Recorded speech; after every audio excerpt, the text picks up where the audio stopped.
Good afternoon. Welcome to the webinar on desalination in the context of water security. My name is Cecilia Tortajada. I am professor in practice at the School of Social and Environmental Sustainability at University of Glasgow, and I will be moderating the webinar today. Accompanying us are very distinguished speakers. Uzma Khan, Vice Principal for Economic Development and Innovation and Deputy Chief Operating Officer at the University of Glasgow. She will make the introductory remarks later. Our very distinguished members of the very distinguished panel members are Lauren Greenlee, Executive Vice President of the Food, Water, and Waste Domain at the X Prize Foundation in the United States. Leon Auerbach, President and CEO, International Desalination Consultancy Associates in the United States as well. David Lloyd Owen, Managing Director of Envisager here in the United Kingdom, and Virgilio Perry Rivera Jr., Managing Consultant, Watson Analytics in the Philippines. I would like to thank all of you for accepting the invitation to join us today. We will start with the remarks by Uzma Khan. Uzma, the floor is yours. Thank you, Dr. Tortajada, for the introduction. It's a real pleasure to be able to sit on this panel with a number of experts who will speak to the opportunity and the potential we have in this space.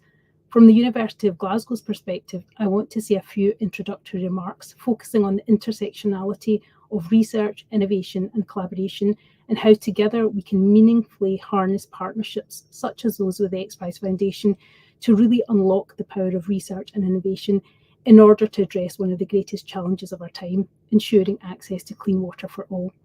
So to begin, I'll set out a little context of the university. The University of Glasgow is one of the world's greatest research-intensive institutions. As the fourth oldest university in the UK, we have long pushed the boundaries of what is possible with our talented global community of world changers. We define ourselves essentially as a civic university and one that is anchored in our communities. This means we take seriously our contribution to tackling the wider societal challenges facing our world for a more sustainable future. Now, we all know water scarcity is a significant global challenge. We know that as our natural resources dwindle, as pollution threatens our rivers and lakes, and as the challenges of climate change become greater, we must find solutions and we must find them quickly. Water desalination is a promising solution, but we will all be familiar with the challenges around high energy consumption, environmental concerns, and cost barriers. But as research-intensive institutions and universities, it is our responsibility to engage on these challenges to find innovative solutions to safeguard water security. Research cannot be limited just to the discovery of technological advancements alone, nor is innovation confined to the laboratory. True success will be delivered by research that is interdisciplinary and connects to the whole system in dealing with our global complex challenges. It should be one that can integrate within a wider framework, for example, one that takes into account water management strategies, environmental conservation efforts, and social equity considerations. Beyond the laboratory, our efforts need to encompass policy. They need to take into account governance and financing mechanisms that can facilitate the deployment of desalination technologies at scale. Now, underpinning all of this will be how we develop and build effective partnerships to find workable solutions. At the University of Glasgow, we have recently published our Innovation and Economic Development Strategy. At its heart is our desire to transform the world for the better. A key pillar of that strategy is to enable success through the strategic partnerships that we build for the future. Now, we define our partnerships broadly. They include industry partners, they include our government bodies and agencies, the charitable and third sector, but also the communities that we serve locally and globally. We are proud that the University of Glasgow will be establishing itself as a founding innovation partner with the X Prize Foundation, a non-profit organisation that designs and launches prizes to inspire radical breakthroughs for the benefit of humanity through incentivised competition. I'm sure you'll hear more about this from our panellist Lauren Greenlee shortly, so let me simply say a few words about the importance of the University of Glasgow's partnership and why collaborating in this way is really important to us.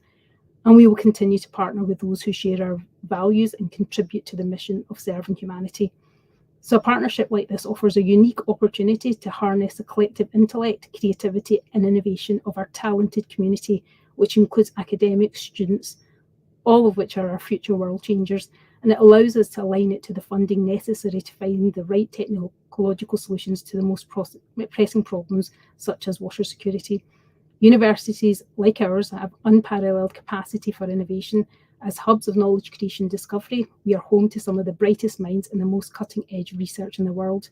With a partner like the X Prize Foundation, the potential is huge. We can and we will leverage our vast intellectual resources to really help tackle complex challenges in areas ranging from healthcare to education, energy, and the environment. We will bring the debate to our doorstep and yet extend our global reach and connections. We want to give innovators access to our researchers and vice versa. We want to stimulate further investments that will support and fund ventures that change the world. And we also want to inspire a whole future generation of talent to join our mission. So another example of the importance we put in partnerships is through our membership of the Guild of European Research Intensive Universities, which is partnered with ARUA. ARUA is the African Research Universities Alliance. The intention is to bring institutions from across Africa and Europe in the formation of vital new clusters of research excellence. Again, this initiative will bring together distinguished researchers from institutions across both continents to address the inequity that has characterised research in relation to Africa to the detriment of global science. Again, Glasgow will lead on several of these clusters in the fields of food security, climate change and health. It's these type of partnerships that provide a critical platform for the cross-pollination of ideas and interdisciplinary collaboration that are vital to our mission. Finally, I want to end by reinforcing the message that as a global university committed to delivering impact, we cannot and should not underestimate our ability to act as a convener. We can be an essential conduit to engage with policymakers, broader stakeholders, consultants, and industry to co-create and develop more holistic and effective solutions to our most pressing challenges. Seminar series such as this offers us a chance to do exactly that. We all recognise at this point the stakes could not be higher. As we confront the twin challenges of water scarcity and climate change, the need for bold, transformative action has never been more urgent. So I very much look forward to hearing our expert panellists discuss this issue and further raise awareness of the importance of global water security and what we can do together to catalyse that change. I will now hand back to Dr. Cecilia Toriado, who will introduce our first speaker of the day. Thank you very much. Thank you. Thank you very much for those extraordinary words. It reminds us the importance that our university has for the research community, but for the community as a whole, and as you mentioned, partnerships. And this is what will open the doors to knowledge for so many people at the university and outside. Thank you very much again, Uzma, for taking the time to be with us today. Thank you very much. And now we will go with our first panel member, Lauren Green-Lee, and let me just repeat, Executive Vice President of the Food, Water, and Waste Domain at the X Prize Foundation, United States. Please, Lauren. Thank you for the introduction, and a great introduction too from Uzma. So I am from X Prize, and I lead our work in the food, water, and waste area. And we recently launched a prize focused on desalination technology.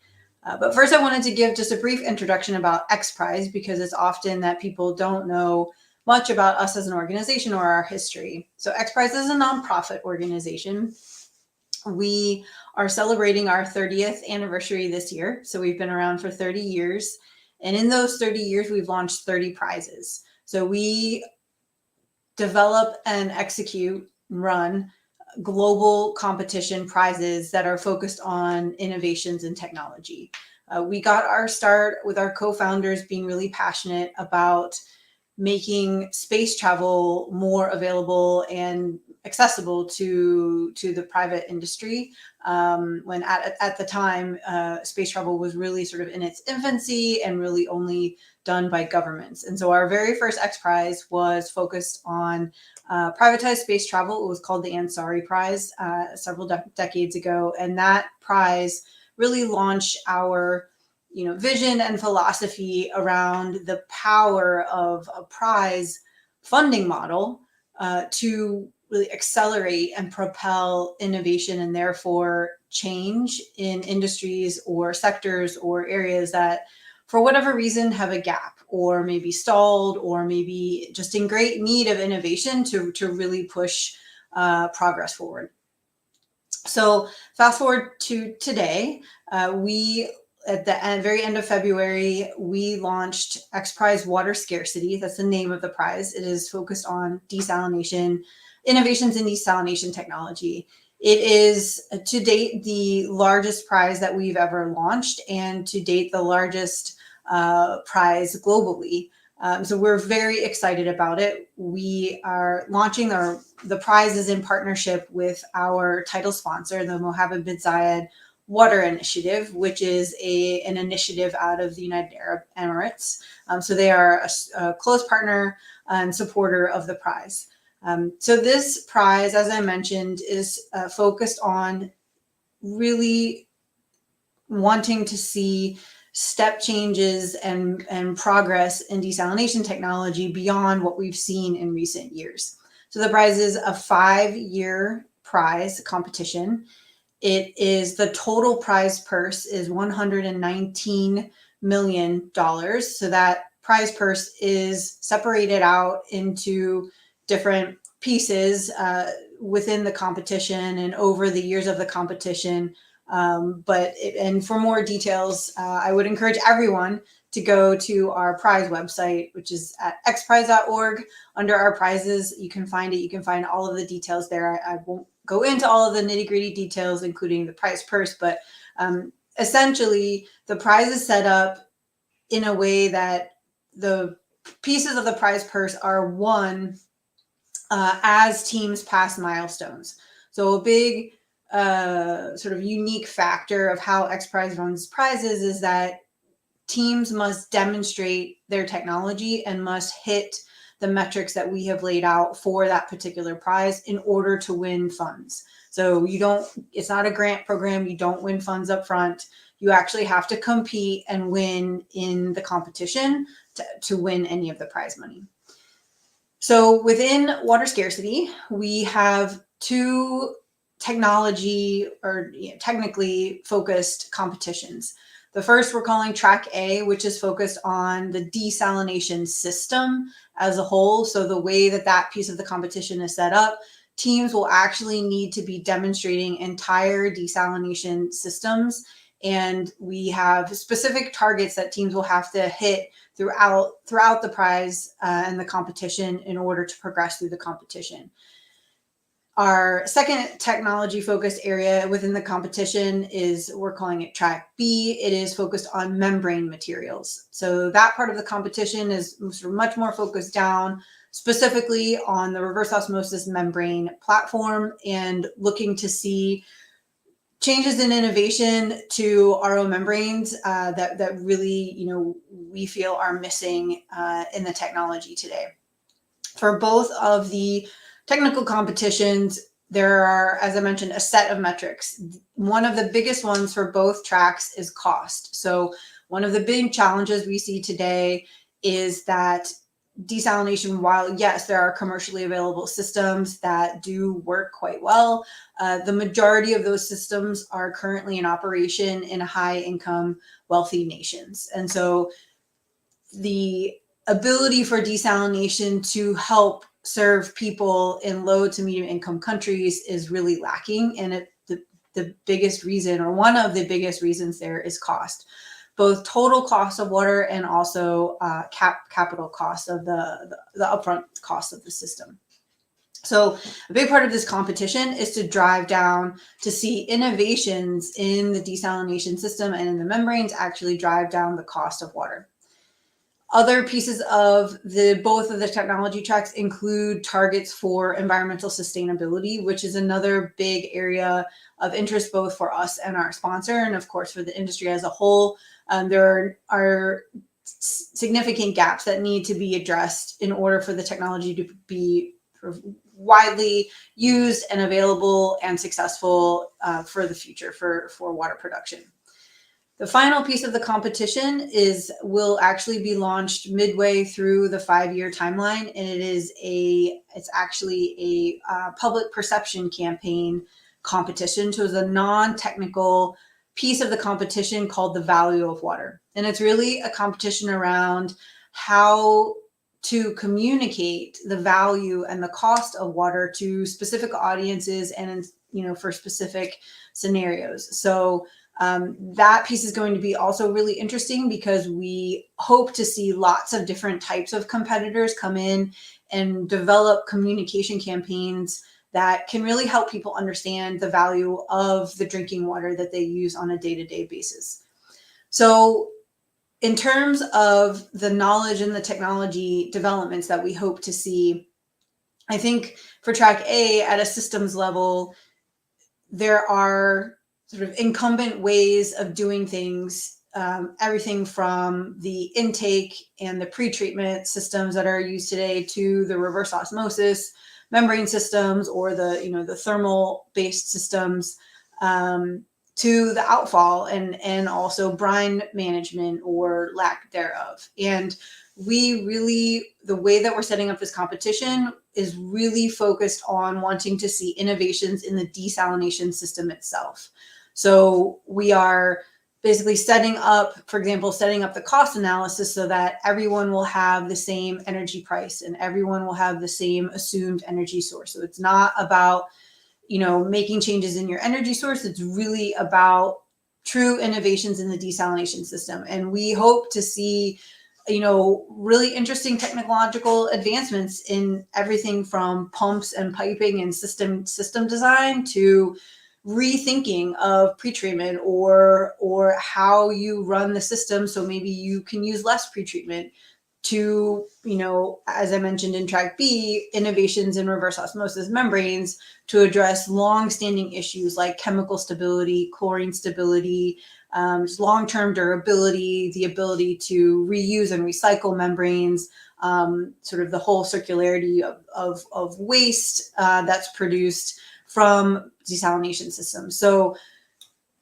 really the focus here is the desalination system itself, not the energy piece. And that is where we hope to see big advances in knowledge coming out of universities that people might not know about, knowledge putting into how do you scale these systems to make them commercially viable eventually, and technological developments that we may not be seeing right now because it's difficult to get new ideas and new technology into the marketplace in a sort of long-standing industry sort of set up in certain ways. So with that, I will pass it back, and I would be really excited to take questions from everyone when we're finished with all the speakers. Thank you, Lauren, for this excellent presentation that creates so much expectation because the price is covering from technological aspects to communication to brand management. And I would like to ask you a question so that you can answer it after we finish the several presentations. Desalination has been seen for many years as the way to solve the water scarcity because of so many millions of people who live a certain distance from the coast. And with climate change, with the changes that the world is going through, if you could tell us how would the world look if this price can incentivize so many changes in the desalination system itself? How much, what type of benefits could it bring? Could we aspire not to have water scarcity problems, that people have access to water? But I leave that question with you, and then I will come back. Thank you again. Great, thank you. I would now like to introduce Leon Auerbach, President and CEO, International Desalination Consultancy Associates in the United States. Leo, the floor is yours. Thank you. Thank you very much. Thank you, Professor Cecilia Tortojada, for the invitation, and University of Glasgow for holding this global webinar. University, which have very long and important contribution to desalination development. My job is to describe advancement in last 20 years and what are my expectation for next decade. The advancement in desalination technology in the last 2 decades was linked to increased efficiency, use of energy recovery devices, improvement in membrane performance, materials of construction, improvements in pretreatment, adaptation of ultrafiltration and nanofiltration, hybridization, and optimization of operation. This, combined with rapid growth in unit and plant sizes and reduction in cost of renewable, led to dramatic reduction in desalination of costs from 80 cents per cubic meter to current world record of 36.5 cents per cubic meter. We witness dramatic change in desalination technology from multi-stage flash, the workhorse of the industry in the past, to which University of Glasgow had major contribution, to now seawater reverse osmosis domination and making multi-effect distillation, MED, the leading thermal process. In 2003, 20 years ago, the global installed capacity was 27 million cubic meters per day, which exponentially grew. At the end of last year, the contracted capacity was 109.2 million and installed capacity 98.9 million cubic meters per day. Today, no MSF plants are built. The Saudi Arabian Al Jubail Phase 2, very large MSF plant operating successfully since 1983 for 40 years, is being replaced by CWRO with 1 million cubic meter per day large RO plants scheduled to be online in 2025, supplied by Matito Company. In this period, the largest MED thermal vapor compression plants were built at Jubail in Saudi Arabia, an enormous 800,000 cubic meters per day delivered by Sidem Veolia, with electric power consumption of only 1 kWh per cubic meter. The MED plants in general operate at low top brine temperature of only about 65 degrees C. In Yanbu, Saudi Arabia, Sasakura of Japan built MED TVC unit of 91,200 cubic meters per day, the largest in the world, with incredibly high gain output ratio, which is the 15.17 kilogram of distillate produced per kilogram of steam input. Today, the largest seawater RO plant in operation is Al Tawila in Abu Dhabi, with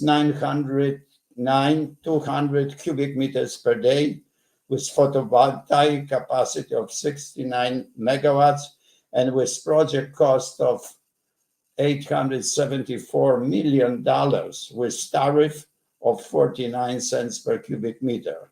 It went into operation in last quarter of 2023.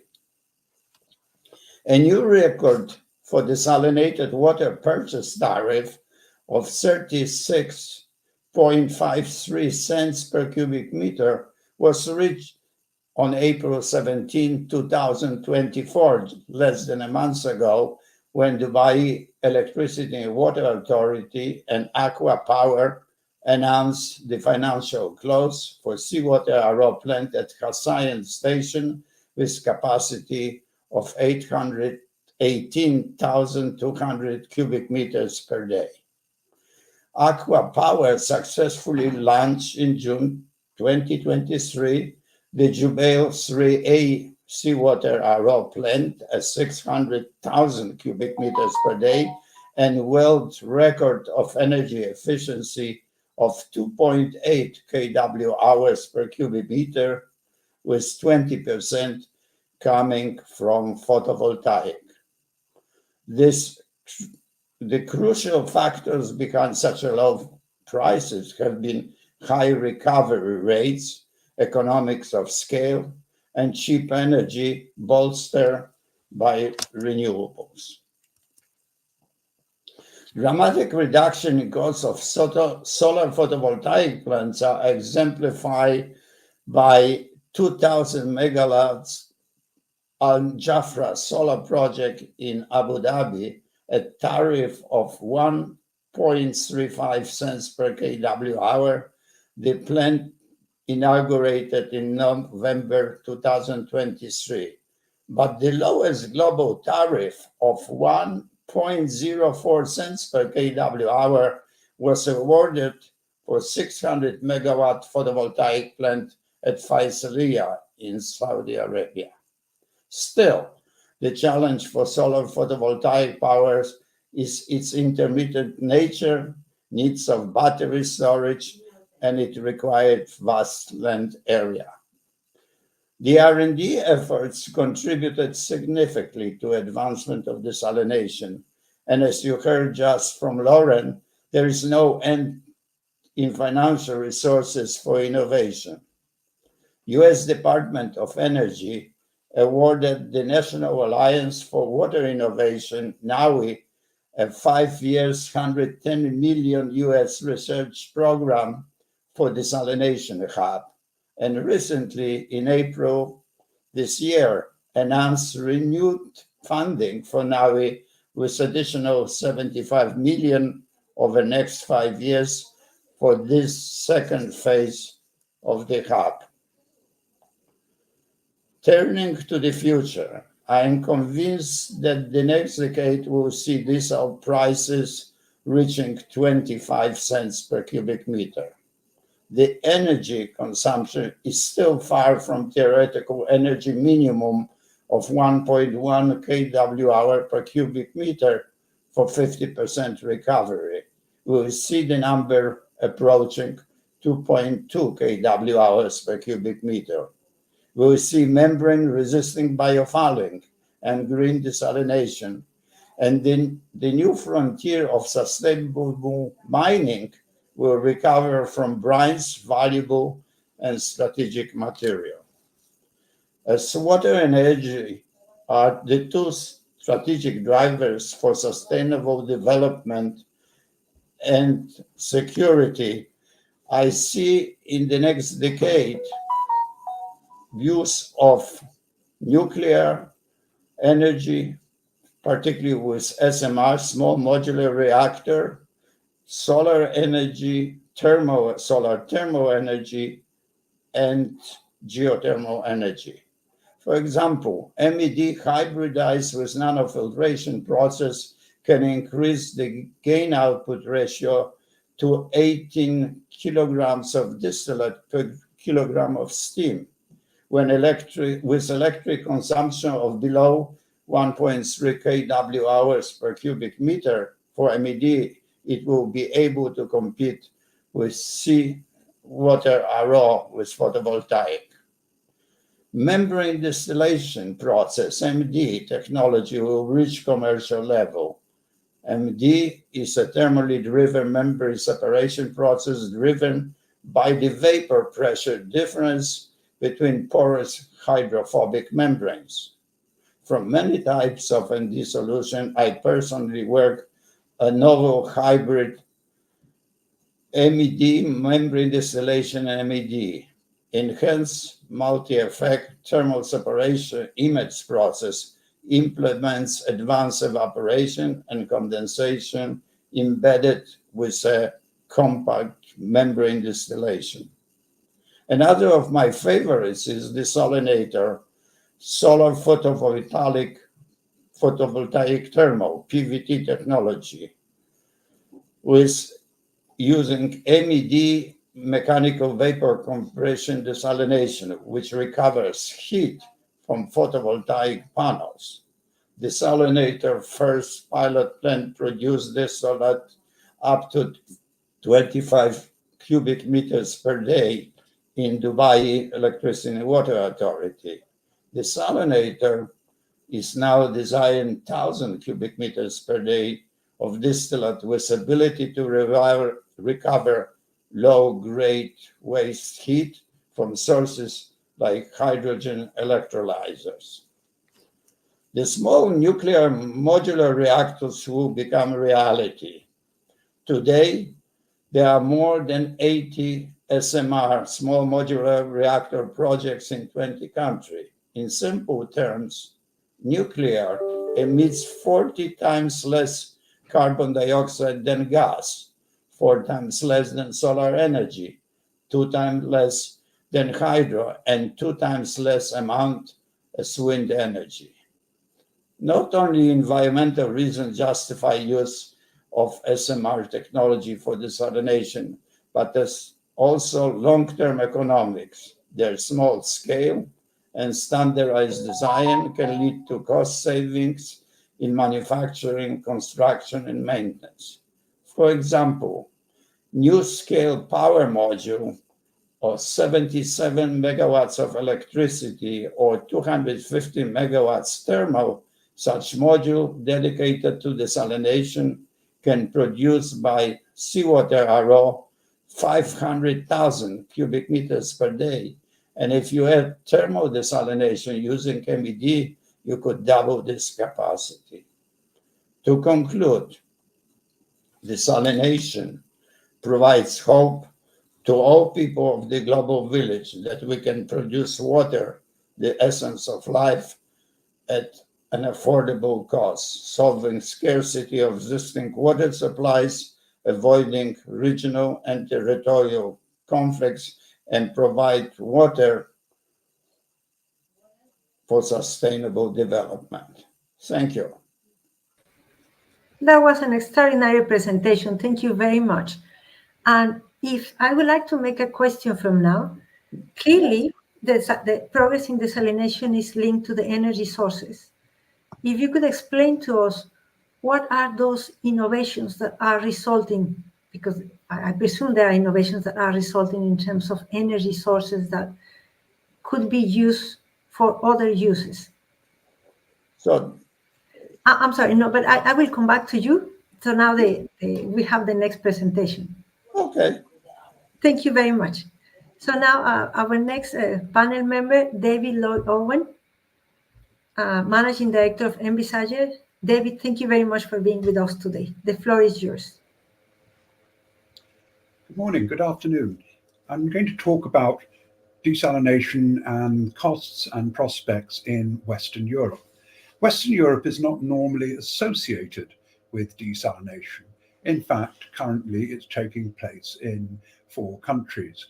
In Gibraltar, geopolitical considerations mean desal is the norm, but it is a small colony and the costs of this service are notably high. It is a political decision. In Malta, it's an existential challenge because of the lack of ground and river water resources on the island, and they have developed a series of small desalination plants to provide and augment their supplies. In Spain, it's increasingly being seen, especially on the Mediterranean coast. These are generally medium-sized projects. And in the UK, Thames Water has a single brackish water desalination plant in Beckton. This is a rather odd project because having built it and used it briefly, it's been mothballed for some years. There are other reasons behind that. Again, this is about 1,000 cubic meters a day, so not a classic large plant. There are 2 sets of countries where desalination is likely to matter in the medium to longer term. The southern parts of Western Europe, Greece, Italy, Portugal, and Spain, it is due to long-standing concerns about water costs and water availability. Whereas in Belgium, France, and the UK, it is a much more episodic opportunity when there's a need to respond to drought. Though the 2 drivers have been the occasional droughts, which are the most profound, and the long-term seasonal droughts. In all cases, there is a general understanding that desalination is not necessarily, except in some exceptions, needed all year round, but it is a potentially crucial element in securing supplies, especially for the services sectors and municipal users. Another big change in Northern Europe especially has been the change in industrial water extraction, which has lowered down demands and has reduced chronic water shortage and scarcity to lower levels. Even so, profound regional differences exist. So, for example, in southern England, 40 to 55% of all water resources are currently being used, which puts it in an area of extreme scarcity. When you want to compare the cost of desalination, it is really a case of comparing it with the degree of treatment of water needed and the transportation of the water, especially from one area with a relative scarcity to another, and also the fact that the European Union is very keen to encourage water reuse in the medium to longer term as a new source, both indirect potable for industry and for agriculture and groundwater recharge. We do need to take a look at the context of water costs in Europe. So in these countries which I've been mentioning, for example, Brussels, Barcelona, London, water is generally charged at the moment at between $2 and $2.50 a cubic meter. In contrast, in Paris, for example, it's 1.8 and falling to 1.3 in Lisbon, 1.0 in Madrid and 0.9 in Rome. Some of this is due to local circumstances. Some of this may be due to a degree of cross subsidies, but generally speaking, an important aspect with water provision in Western Europe is that it is almost always provided on full cost recovery principle.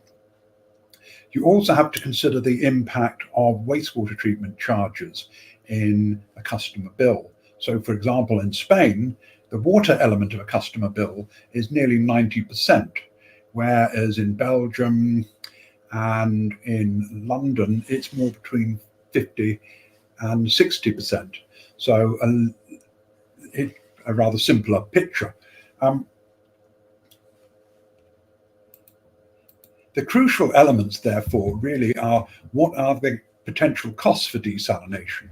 Now, Europe is somewhat anomalous with most of the rest of the world in looking at desalination, that it is potentially much more biased towards smaller treatment desalination facilities covering localized areas. One of the chief drivers in a market like England is going to be the cost of alternative resources. What is the cost of developing a reservoir? What is the cost of piping water between 200 and 400 miles from water-rich to water-poor areas? And what is the cost of desalination? A particular challenge in, for example, southern England and in Spain and Italy is the fact that river waters are already chronically over-abstracted. And the scope, for example, for agricultural efficiency is appreciable in Italy and Spain, but not great enough to be able to obviate the problems we currently are faced with. So my expectation is to see a number of initiatives developing toward localized medium-scale facilities. For example, in the United Kingdom at the moment, 3 of the 9 English water and wastewater utilities are actively considering desalination. Pennon in southwest England, Southern Water in southern England, and Thames is considering reinvigorating its desalination program. The reasons being over-abstraction of rivers, especially in sensitive habitats, and the almost prohibitive cost, both politically and economically, of long-distance transport. Another point it's important to bear in mind in the European context, because of geopolitics, because of terrain, etc., it is very much an initiative which is ideally focused towards more coastal cities, or certainly cities within 30 to 50 kilometers of the coast, and where the terrain was not going to make pumping costs a serious challenge, because pumping water inland in rising terrain from a desalination plant on the coast does rather negate the potential cost advantages. We're seeing at the moment that the generation of desalination plants developed so far, being able to develop water at between 60 and 100 cents a cubic meter, reflecting their relatively smaller size. So they have a limited impact on overall bills because they are taking up a restricted part of the entire water provision requirements. This means that the effect can be spread between a number of different water resources. The other thing which makes the Western Europe stand out from many other markets, of course, is the fact that population growth is plateauing, so that is not a driver. And the European Union has been consistently pushing to bring in demand management, for example, higher degrees of water efficiency in white goods, water use efficiency in industry, the service sectors and agriculture, and by using water reuse as an alternative source. So to wrap up, desalination is certainly going to be more important than is generally realized in Western Europe, but at the same time, it's going to be of a rather more geolocated, niche, medium-sized facility focus than in some other markets, especially when you look at things like the Gulf states and so on. And it's going to provide its own market, and it's going to be a very interesting market because of the specific challenges it's going to offer, and the fact that our relatively high and full cost recovery tariffs mean that we can afford to develop desalination facilities, which of course should be as cheap as they possibly can be, but it's not a prohibitive element. So there's a lot to look forward to, and it's a market which is going to evolve as climate change and other factors make it more and more important. Thank you very much. Thank you very much, David. And just taking your last comment that was on climate change. If we think on adaptation, but not only on adaptation, but on preparedness, at what point, given that the desalination is expensive, but at what point should policy makers or should companies decide to develop desalination plants? Because perhaps you will build it and then you may not need it. There may not be that water scarcity, but if you wait too long, by the time you build your plant and it's operating and you set your tariffs, then perhaps there will be too much stress for all sectors. So if you could please discuss that when we come back to you. Thank you. Thank you. And our final speaker, Mr. Virgilio Perez Rivera Jr. I am very grateful. He's in the Philippines and it's more than the middle of the night for him. Thank you very much for joining us for What's an Analytics in the Philippines. The floor is yours. No worries at all, Professor Cecilia Tortajada. It's a pleasure and honor to be part of this discussion. Obviously, there are a lot of views already on the topic presented. Please, my focus would be how desalination is being adopted in Southeast Asia. I have 4 key messages. First is, except for Singapore, desalination in the region remains relatively small and fragmented. The barriers to adoption of the technology remain significant. The third message is adoption of circular economy principles for sustainability in the region and globally is, I think, a key enabler. Last but not the least, urgent need for enabling policy framework. Allow me to expound on each. But before I do that, let me give you the context of Southeast Asia. It is 11 countries. About 10 countries are formed in a trading bloc. Population is 670 million people.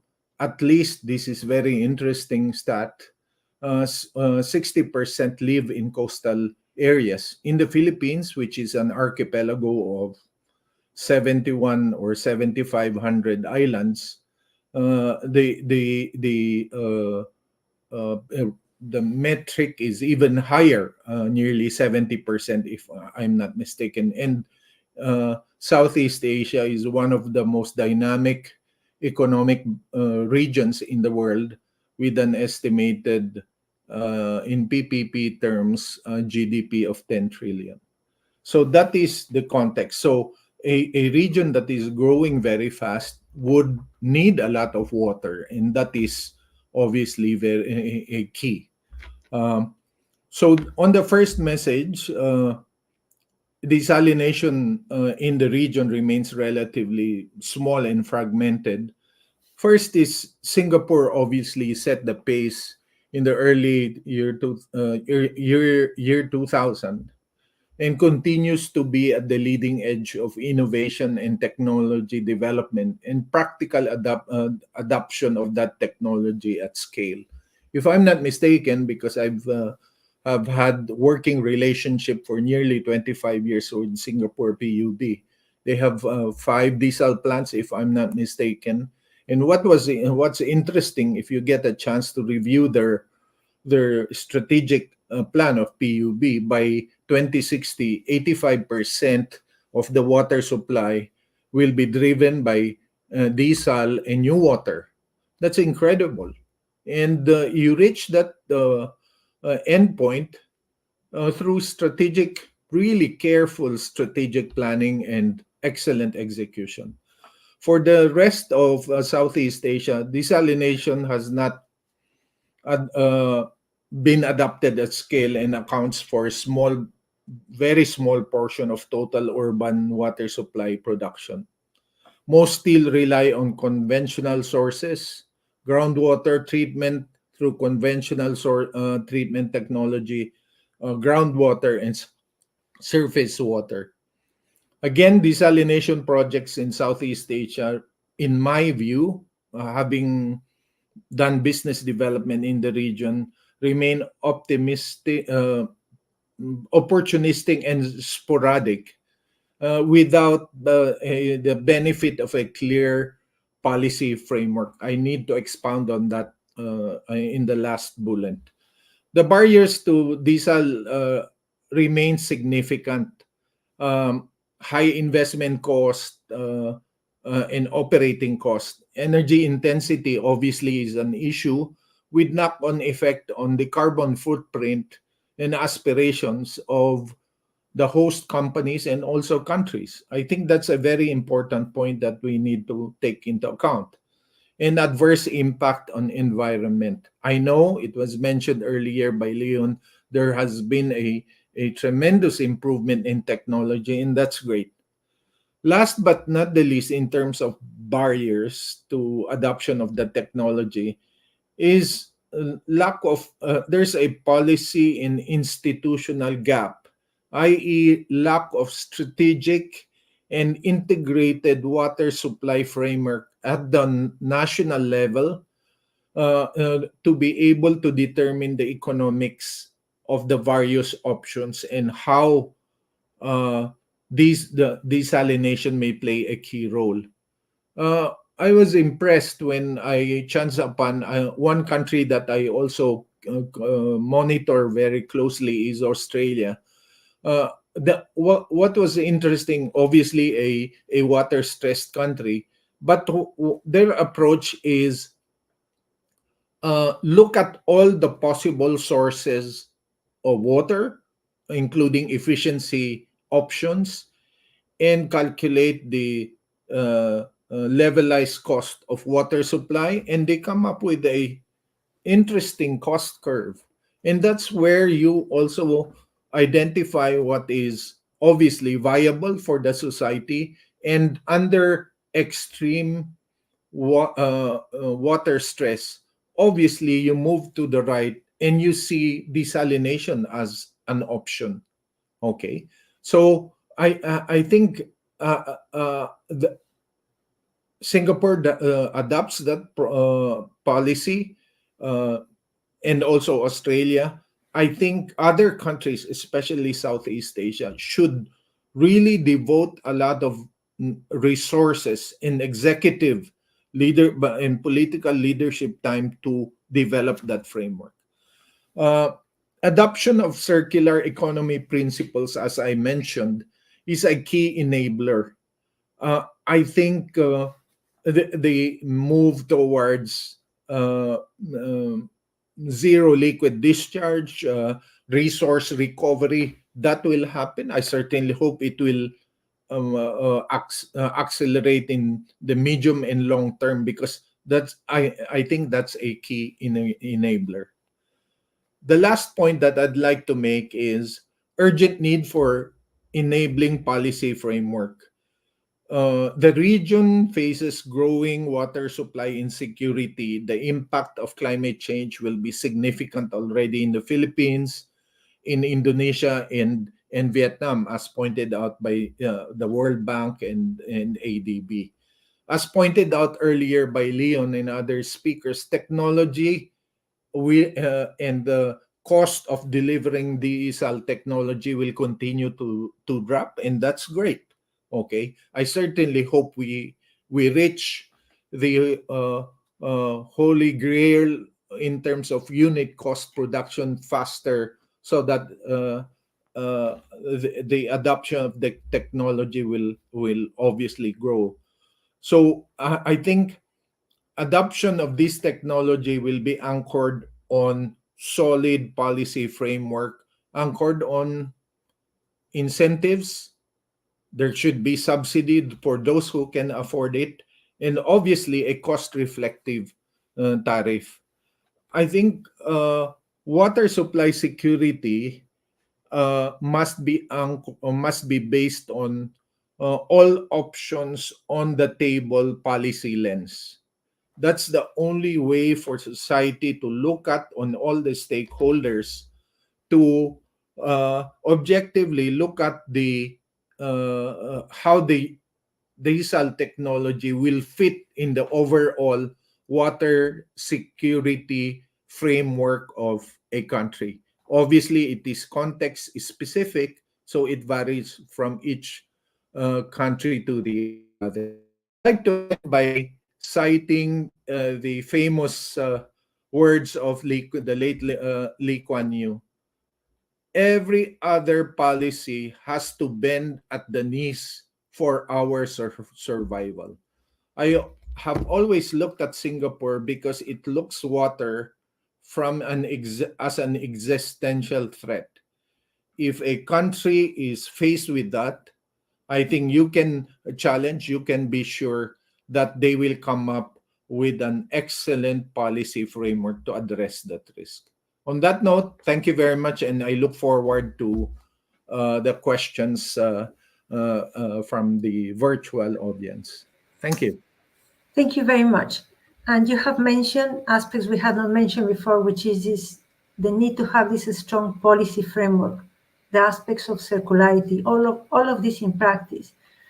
So what happens if we don't have this? We have the need, as you have clearly mentioned, but can desalination, is there potential to use desalination at a smaller scale by industry, for example, or by in a city as large as Manila or Jakarta or one of the big cities in Malaysia, on the PPP, on the different programs where the utility takes responsibility and also takes the benefit?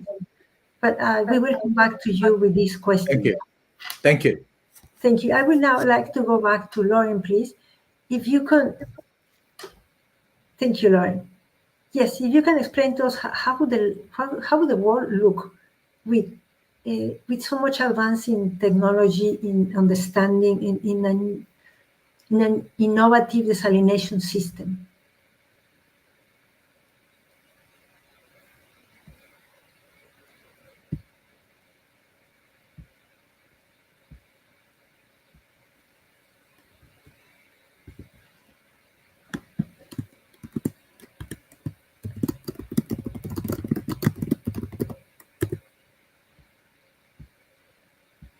Lauren, can you please unmute? I apologize. I didn't realize I Don't was. worry. No, please don't worry. Yep. So sorry, I'll start over again. So our water scarcity prize, the desalination prize, is focused on larger scale systems, particularly in our track A competition at the systems level competition. And one of the reasons for this is that the predictions that we see in terms of global population growth, there will be a significant increase in high density urban centers that are located close to coasts. So of course, that's not everyone in the world, but we expect that the prize will have an impact for larger scale systems for those kinds of cities that currently, and many of those cities will be in low to medium income countries. So many of those cities do not currently have access to desalination technology at current prices. In addition, I think the prize, the way that we have the prize set up, there are several milestones, and with each milestone requires an increase in scale. So we'll actually see competing teams moving through different scales of systems. And I think this is going to actually produce impacts that are outside of the prize. Teams might end up with opportunities for smaller scale systems, for commercialization and development of smaller scale systems that can be implemented in other scenarios where it's not a huge city, but it's a smaller village or a smaller city that could take advantage of a smaller scale system. So I really think that we'll see both impacts coming out of the prize. Now, some of these impacts, of course, we won't see exactly during the prize or even when it completes, but maybe 10 years from now, because it could take a while. But what does that mean? When I think about it, if you look at the numbers, so right now, desalination globally produces about 1% of the global freshwater, clean water needs for humans in the entire world, and that's quite low. By 2030, 40% of our clean water needs will go unmet. And right now, the desal industry is only growing at about 10% a year. So I also think, and we hope to see big increases in that 1% number. We would love to see getting into double digits in terms of desalination's ability to support the production of clean drinking water, of clean water globally, and then also growth. We would love to see an increase in the annual growth rate as new ideas are able to come in and actually be accelerated towards market readiness commercialization. Thank you. Thank you so much. Now we go to Leon and on the precisely on what we were mentioning before, which is the additional benefits, right? The other innovations. How would what would they be? Which ones would they be in terms of energy sources? So I just wanted to comment one to David, and then I will try to answer your question. Desalination today is not limited to large scale, to big plants, which I was talking about, and that's where the records have come out because of large scale, and obviously in countries which have relatively cheap energy sources. But today, the system are more focused on distributed system, the smaller. The desalination also tackles now major water reuse, use in industrial application, like refining, chemicals, in agriculture, and they are much smaller system than which I was talking about, huge desalination plant. So I would see that energy sources, new energy sources, solar, geothermal, and even nuclear on small or medium reactors could really contribute significantly to distributed energy sources, and therefore providing relatively low cost energy for desalination. So we don't need to talk only about huge plants, which in many countries are provided, particularly in Middle East. Middle East is really the biggest in the world market for desalination. And it's really because they really have no alternative sources to speak of. So water reuse, direct and indirect potable reuse, which the membrane technology is employed, will be another focus. It will be industrial application, which will look for desalination technology for reuse. And as a matter of fact, International Desalination Association, which I happen to be deeply involved for a long time, changed its name last year to International Desalination and Reuse Association. So I wanted to just make the points. Now, if it comes to key of improving, let's say, cost, the efficiency, energy is a major component of desalination cost. In the RO, today is really constituted about 47% of total cost of water.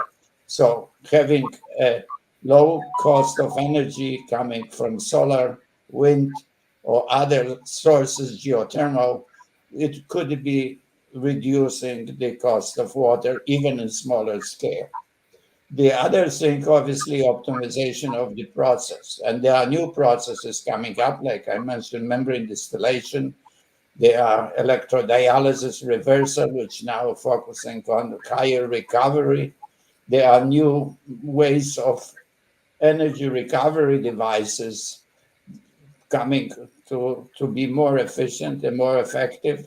So all of this will lead to further optimization of energy, as well as higher recovery of desalination plants could reduce the cost of intake, pretreatment, and outflow, at the same time reducing cost and minimizing the environmental impact. So improvements, more comprehensive improvements, not only the production of water, but Yeah, I mean, they are obviously talking of holy grail like graphene and other things, but I am not talking about 10 years from now or in future fusion, nuclear fusion processes, which will come hopefully in less than 50 years. A lot of work is spent on fusion, but I'm talking in foreseeable future, 10 years horizon, we'll see a lot of smaller innovation, and it's coming, today there's probably, I just counted, over 200 at any time startup companies, which are starting with new idea how to, you are talking amine extraction, all kinds of new ideas. I really don't have time to list them all, but they are going to come smaller distributed system, which will bring hopefully more water to smaller community. And as a matter of fact, not only rich community now use large-scale desalination. India, in Chennai, has a huge desalination plants, several of them, and is growing in countries which do not have the same level like Middle East. thank you. Thank you very much. Now let's go to David. And we were talking, David, about here you are. Thank you very much. On the cost side, yes, I think one of the things you need to bear in mind in Western Europe is desalination is going to be a resilience resource. So in a typical year, it might only be needed 1 to 2 months a year. Of course, there'll be exceptional times of drought when it may be needed for 6 months. That means it's unlikely in volumetric terms that utilities would depend on more than 5 or even 10% of their water resources through desalination. So even if hypothetically desalination costs twice as much as alternative resources, that translates into a 5 to 10% maximum increase in tariffs or in underlying cost. So it's a very sustainable way of securing resilience. The other point, of course, is if you want to be a little more aggressive, you could run the plants more around the year and use them for things like groundwater recharge. The other thing with Western Europe, of course, is the advanced service industry, where you're getting several hundred or maybe many thousands of dollars per cubic meter of water used. The cost of desalination is simply marginal. It doesn't matter. So I don't really think the cost element is going to be a particular challenge in Europe. We're a bit of an outlier here. Thank you. Thank you very much. And we will come back to you and the other panel members. Now we go with Mr. Perry Rivera. Professor, thank you. Your query earlier, yes, although not strictly desalination, in the two biggest concessionaires in Metro Manila have an installed capacity of, if I'm not mistaken, around 500 million liters per day, getting water from Laguna Lake. Laguna Lake is a brackish water category using reverse osmosis to augment the conventional water source, surface water. But the lake obviously is not that clean, and it has to go through a treatment, RO treatment, to make it potable. Okay, that's 500 mld of installed capacity, and that will continue to grow over time, over the next 10-15 years. Number two is key urban areas. About a dozen key urban areas in the Philippines, such as Metro Cebu, face serious water supply insecurity. And while they are exploring surface water, constructing a dam, I think there is a serious effort to look at desalination that is distributed, as pointed out earlier by Leon, to supply the metropolitan area of Cebu, which is approximately 3 million people. In the Philippines, uh, adoption of small diesel plants is quite popular among resort islands because you have no choice. You just have to invest. And please note, since these islands cater to both local and foreign tourists, they're not price sensitive if you look at it. When they visit an resort island, they will spend, let's say, uh, $200 per day over the next 3 or 5 days. The water component there, albeit it's diesel, is a small component. They will spend more for food, other leisure activities. To just to put things in perspective, I also had the chance to work in Thailand, where Manila Water was a shareholder and continues to be a shareholder of Eastern Water. Essentially, this is one of the providers of bulk water supply for the Eastern Economic Corridor of Thailand. This is a huge area which provides manufacturing capacity for the world. They export a lot of the products, and I recall in the year 2022, the Industrial Estates Authority of Thailand was exploring 200 mld of diesel and ramping it to 300 in 2037. I think for relatively more higher income countries, I think they will be receptive to adopting diesel technology, especially when it is able to meet the price point set by government.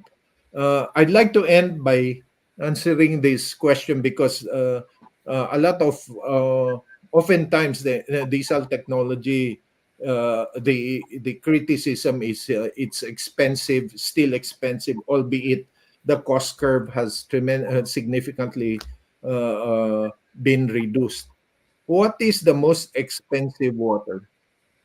It's no water at all, because the coping cost is just much, much higher than the diesel cost. The coping cost, especially in low income countries, tremendously high because of health, because of the time, lost productivity. If you calculate that and add that, I'm I think that's the most expensive water, no water at all. On that note, thank you very much.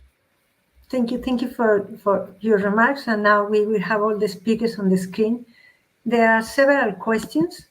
So if we could have the first one, please.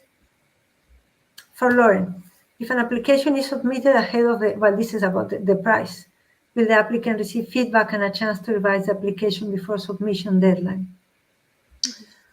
So we don't no, so we don't operate that way. So there is basically the first stage of our competition will be a technical proposal. That window is a very large window, so that window opens this fall and will go through next spring. And during that time, we will be reviewing the technical proposals, but the technical proposal is just a sort of a check to make sure that teams are qualified to move on. The big piece of the competition is actually technical demonstration. So the technical proposal is just a sort of requirement to be qualified to then compete in the demonstration part of the competition. Thank you. And there is a second question, I believe, also for you. Yes. For track beer novel membranes, is there a standardized method to be used across contestants for demonstrating an operational lifetime of 10 years or more?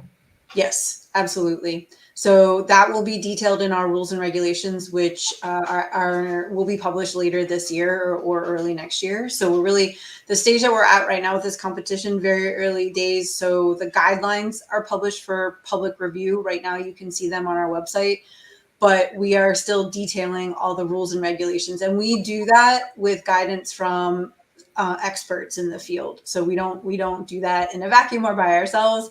We do it based on what experts are saying needs to be done. So there will be very specific guidelines on how the testing will be done. And in the later stages of the prize, all membranes from competing teams will be tested in a centralized lab. Thank you. And before we go to the third and last question, after which we will close, may I request all of you to start thinking on your closing statement? And then we will go one by one. And if we can please have the third question. For Mr. Perry Rivera, how would you see the SEA, Southeast Asian region, develop desalination given the high prices and absence of policies intended to make it affordable? You already touched on that, but if you could please elaborate. Yeah, I think what is lacking in the region, except for Singapore, is a policy framework that comprehensively looks at all potential technologies and sources of water supply. I think that's the starting point. All options on the table.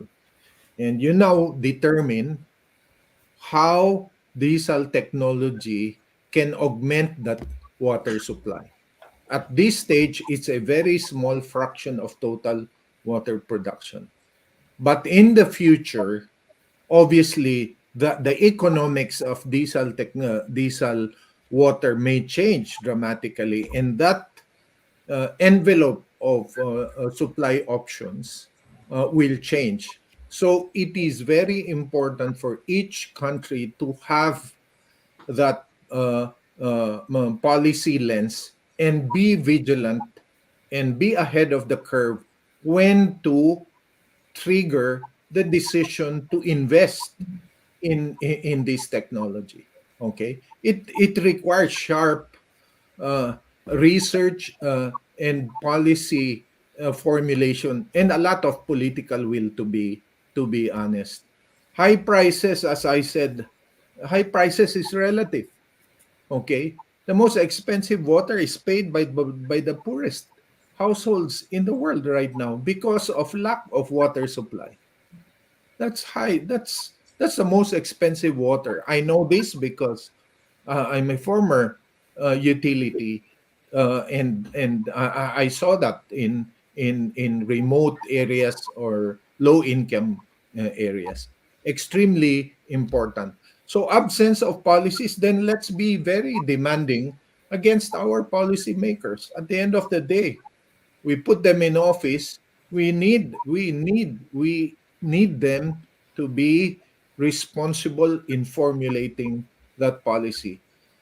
I cannot discount the value of a political leader making a statement that we need to adopt a certain path or a technology that changes the whole government bureaucracy towards that path. That's how powerful political will is, especially when it is supported by a very clear uh, implementation framework. Thank you. That is very true. Thank you so much. And then we will go to our final statements. If we can start with Lauren, please. We will go in the same orders in which the presentations were. So I would just encourage the audience to check out our Pride website. It's at xprize.org/water. There are obviously, options to get involved in terms of the competition, but there's also options to check out the teams that are already registered, to collaborate, to find partners. A big part of what we do is we build an entire ecosystem around a prize and an effort. So you're also welcome to submit, questions to our email that's on the website. So I just encourage everyone to go take a look at our website and see how you can get involved. Thank you. Leon, please. I am a firm believer that desalination will play a significant and major role in the future.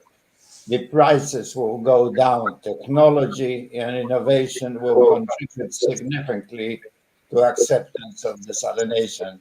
So this, I will encourage everybody to learn, to recommend and look for new ideas. We're all looking, we are not done with the work. We made a tremendous progress. There's still a lot of work ahead of us. So let's hope, and I am sure it will happen. We will become, desalination will become a major tool in water security and sustainability. Thank you very much. David. I think you have to look at desalination as one of the major tools for securing water resilience. It also goes hand in hand with better water governance. I found it exciting, although it's already 1 past 1 a.m. My adrenaline is very high because of the level of interest and also exciting views.